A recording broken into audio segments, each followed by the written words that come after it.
Before we get into today's video, I do want to let you know that we are going to be live on this channel tomorrow night, 7 p.m. on Wednesday. We're going to be doing our regular thing, Red Sox Hot Stove, where we talk about Red Sox news, Red Sox previews, anything relating to the Boston Red Sox. We also talk some MLB and some life in general. But this is going to be an extra special live stream because on top of all of that, we are also introducing all new ways to be a member of this channel, including access to a members only live stream and a series preview before every single series of the 2023 Red Sox season. So if you're interested in any of that, tomorrow night's going to be a ton of fun. So if you're interested in any of that, I highly recommend stopping on by. Again, that is going to be tomorrow night, Wednesday at 7 p.m. Eastern time. Anyways, let's get into today's video.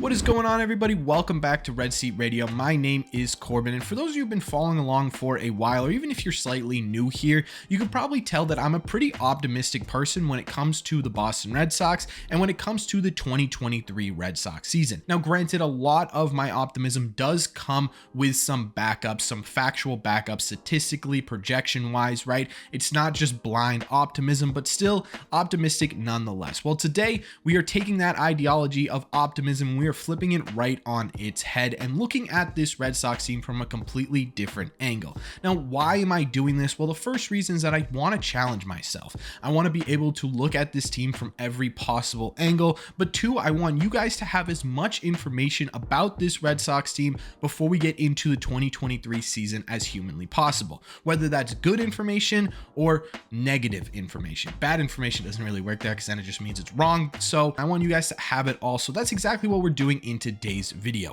I'm putting on my doom and gloom hat, and we're going to talk about some of the worst possible scenarios that could happen to the Red Sox in 2023 that would absolutely derail this 2023 season. Now, obviously, these are still going to be rooted in a place of facts and statistics. It's not going to be blind negativity, but still negative nonetheless. A completely different video for me. So before we get into that, do me a favor, make sure you guys have hit that subscribe button if you haven't already. If you're new here, we talk Red Sox content, mostly positive, almost every single day. Also, make sure you guys hit the like button on this video as well, as it helps these out a ton and it would mean a lot to me. Thank you all very much for clicking on this one. Let's get negative. All right, let's start this doom and gloom episode off with the biggest problem I could see the Red Sox facing in 2023, and I think it could possibly be a similar problem to what we saw in 2022, and that is simply injuries, right? The 2022 Red Sox were riddled with injuries to the point where it derailed their season. Now, I think the Red Sox are in a bit of a better place than they were in 2022, but I think injuries could still be a reason this team does not succeed in 2023, especially within our rotation. Because if you take a look at it, right, you've got Sale and Paxton, who haven't really pitched a full season in a couple of years. You've got Garrett Whitlock, who's coming off of hip surgery and who in his own right has had injury issues as well throughout his career. You've got Corey Kluber, who had a really solid season last year when it came to injuries, but that was the first season since 2018 that he has pitched more than 30 games in a season. So Corey Kluber has his own injury concerns. Not to mention, 3 of those 4 guys are above the age of 30, right? Now, that doesn't necessarily mean that they are going to get injured, but as you age, whether or not you are a baseball player, the risk of injury goes up. So that is definitely a concern right off the bat for the starting rotation. Now, in terms of the bullpen, right, you're looking at guys kind of as similar to Corey Kluber, where they had a really solid year last year in terms of injuries, but guys who are anchoring our bullpen right now, Kenley Jansen and Chris Martin, are above the age of 35, and that injury risk does increase exponentially as you get older in age. The injury bug could also affect our position players as well. You already have 2 injuries in the middle of our infield. You have Mondesi, you have Story, but outside of those 2 guys, Christian Arroyo has had his history with injury, right? Tristan Casas has had some injury history as well over the last couple of months or year. Adam Duvall's coming off a year where he was injured. If he can't stay healthy for a full year, that's going to be a problem. And it's a scary thought. And again, not one that I think is going to happen, but at the same time too, it is a possibility that a lot of these guys don't fully bounce back and be fully healthy for a 2022 season, or they get injured like they have in the past again in the 2023 season. The one thing I will say about the difference between the 2022 and 2023 Red Sox is that there is depth now, right? Adam Duvall gets injured, you can move Kike to center field, put in Yu Chang, put in Mondesi, call up Valdez, put Christian Arroyo over there, David Hamilton, Fitzgerald. You got options in the middle infield now. If one of our starters goes down, you have like 8-9 guys in the Red Sox organization on the 40-man roster that you can slot in. But my biggest issue with that, and again, this is a doom and gloom video, so we're trying to find the negatives here, is that if, say, a guy like Chris Sale goes down again, right? Who are you going to replace him with? You could replace him with Houck. Hopefully Bayo's already in that rotation, but if he's not, you can replace him with Bayo. But if those guys are already being used, you're probably replacing him with a guy like Josh Winkowski or Cutter Crawford. Now, in my opinion, the skill gap between Chris Sale and Cutter Crawford / Josh Winkowski is massive. So while you do have depth, there is a bit of a skill gap in that depth. So something to keep an eye on. Again, I'm gonna force myself to try and find the negatives in everything, but because I am a positive guy, I'm just gonna say I do think we are in a better situation injury wise this year than we were last year. However, there are more worst case type scenarios to talk about, so let's talk about them. One of the biggest strengths of the 2023 Red Sox, in my opinion, is the fact that they are all working towards a common goal. They also have a lot of new and excited faces in the clubhouse who are known clubhouse leaders or good clubhouse guys. But this could also be a negative, especially with the new faces in the clubhouse, because in the 2023 offseason, whether you liked the moves or not, the Red Sox did lose 3 giant Red Sox personalities in that clubhouse in Xander, Evaldi, and JD. With these new guys coming in, like I said, I'm excited for it. I think the vibe change in the clubhouse is important, but at the same time too, it's going to take time for them to find a place in this clubhouse, whether that be in a leadership role or more of a clubhouse guy role. It doesn't matter. They are going to need to iron out where they fit in on this team. And for the most part, my hope is that this gets done in spring training. But there is a chance, and it's sort of an outside chance, but a chance nonetheless, that it takes them longer than that to figure out their place in the clubhouse. And the Red Sox, because of that, get off to a bit of a dysfunctional start. And we saw in 2022 just how important a good start to the season is, right? If the Red Sox had played like they did in June, in the beginning of the season, in April, maybe even the beginning of May, the 2022 Red Sox would have finished in a much different situation, at the very least in a positive record, or even finding their way into a battle for a wild card spot. But that did not happen,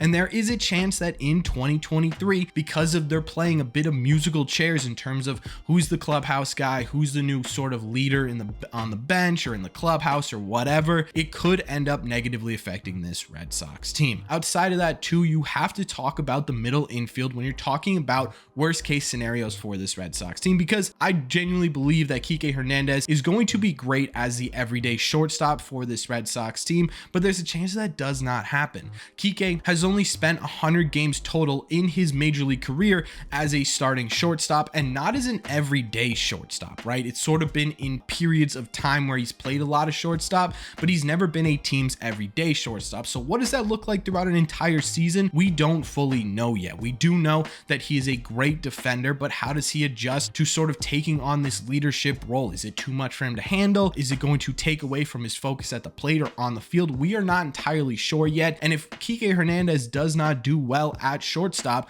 our replacements are both on the IL right now, so that could be a problem as well. Again, I firmly believe that Kike Hernandez is going to have a great year in 2023, but again, worst case scenario video, we're talking about the worst case with Kike Hernandez.